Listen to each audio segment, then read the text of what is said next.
Okay, you guys have been pretty good about getting here in time for all of these.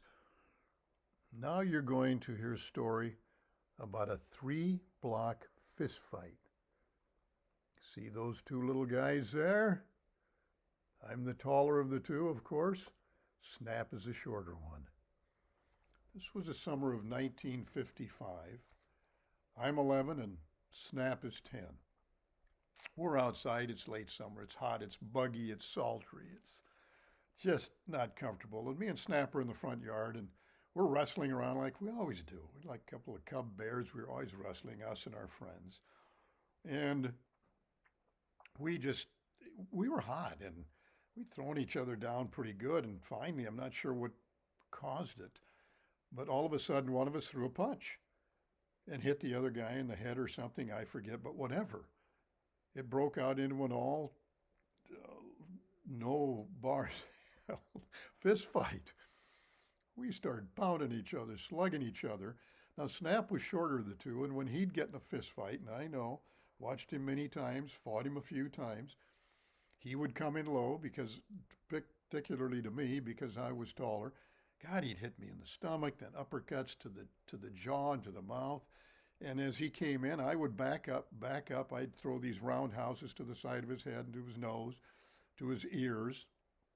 We just pounding each other. We just kept going back and back.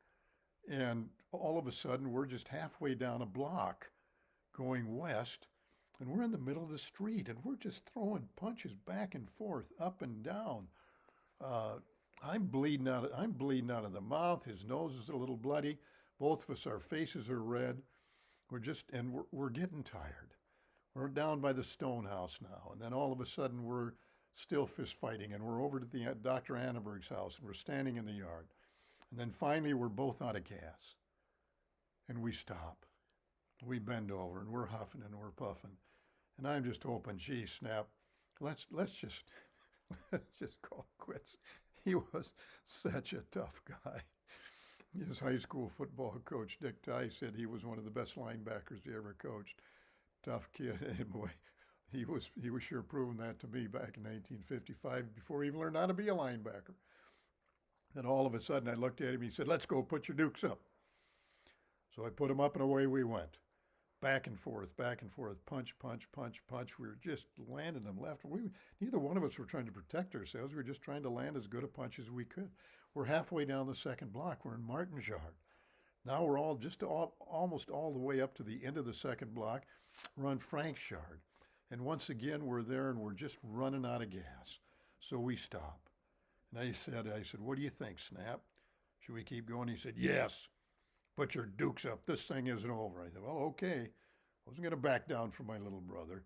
So away we went, flailing away, back and forth, pounding each other. Got bloody lips and nose. He's got a little blood coming from his ear from all the times I was whacking him in the ear and up in the head. Kept going. Now we're just a block away from our school, St. Lawrence. We're in the middle of the street. We're almost there. We're just pounding each other. And all of a sudden, a car is behind us honking. We turned and looked. Mom and Dad, oh dear God, said, "Get in the car right now." Dad said, "Get in the car right now." We got in the car in the back seat. We kind of looked at each other. We knew that we were in deep, deep trouble. They didn't say anything to us. They drove us home. We got there. They said, "You guys go upstairs right now and you clean up and you get into clean clothes and you wipe the blood off and you get down here as quick as you can." So we did. While we were in the bathroom, we were kind of dabbing each other's face with washcloth, wiping the blood off. I mean, we loved each other. I mean, it was a three-block fist fight. It was one for the records. I mean, we were really pounding each other. We may have looked about like this. Anyway, we went downstairs after we got cleaned up, got clean clothes on. And Dad said, "Okay, boys, you go out there and get in the car. You're going up to St. Lawrence right now. You're going to the church. We just called Father Peckus. You two need to go to confession. You can't act like this.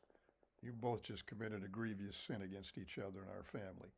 Get in the car." So we got in the car and we were scared. Father Peckus was a fine man, a good priest, but boy, when he got mad, He was elderly and he wasn't real healthy at this time. He got mad. He was kind of a scary guy. So we get in church. Dad just drove away when he dropped us off.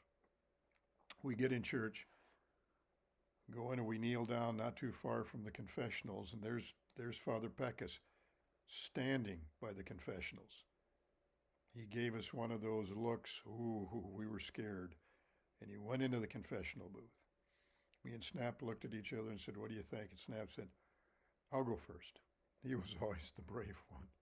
I said, "Okay." Snap went in there. Now we weren't sitting too far away from the confessional booth because there wasn't anybody else there. And I could hear Father Peckus in there growling at Snap. I couldn't make out a lot of what he was saying, but I knew that he was a very angry man. Snap came out of the confessional, came back and knelt down beside me. And I kind of looked at him. I wanted some advice. He just wouldn't even look at me. So I went into the confessional. I said, "Bless me, Father, for I've sinned." He said, "I know that. That's why you're here." Then he just continued to chew me and chew me and chew me about how behavior of brothers and what a good family and all of these great things, which I knew. And I knew what we did was stupid. And he said, "Now you get out of here. You get out of here, John." He knew who I was. "You get out of here, John, and you and Brian for your penance." And I already told him, "You two go right home and you say a rosary together. Do you hear me? And don't you ever, ever come back here with a sin like this again. Do you hear me?"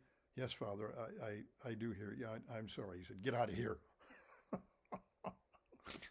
Confessions a little different nowadays. I think he was the only priest that ever told me when I was in the confessional, get out of here. Well, we did. Me and Snap walked outside the church, and of course there was no car there. So we walked home and we talked about it, and we talked about the fact we had to say our rosary together. And we got home and we went in the house, and Mom and Dad were there, and they said, "Did both of you go to confession?" "Yes, Mom." "Yes, Dad, we did." "Okay." And then we said, "Hey, Mom, Dad, is it okay if we go out in the jungle to our fort?" You know, the jungle is where we had our piano box forts. We used to go there a lot for consultation, war games and that. And he said, "Yes, you can, but it won't be too long, and we're gonna be having supper, so go."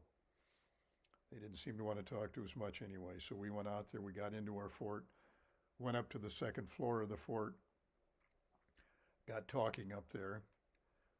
Then we decided that, well, we better say this rosary. So we got the rosary started, and we were through a couple of the decades, and all of a sudden, there was a knock, knock, knock on the top of our fort.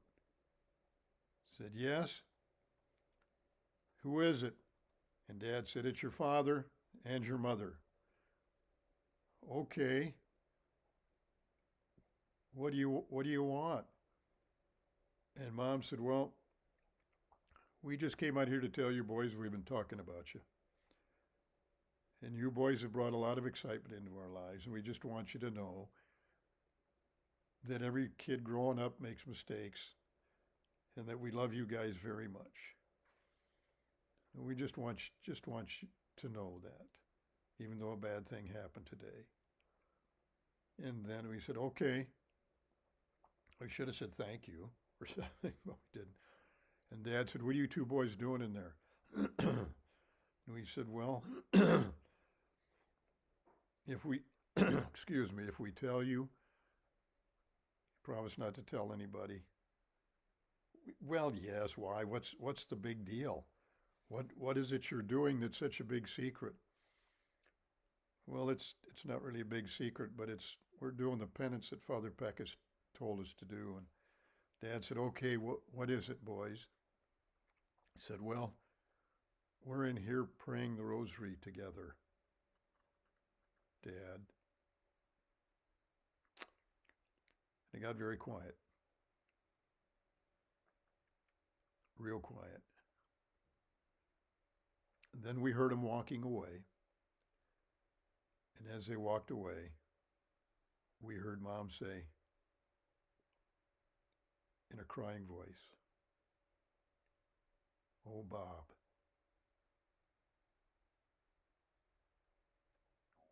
that was the end of the 3-block fist fight saga. We finished the rosary, went home.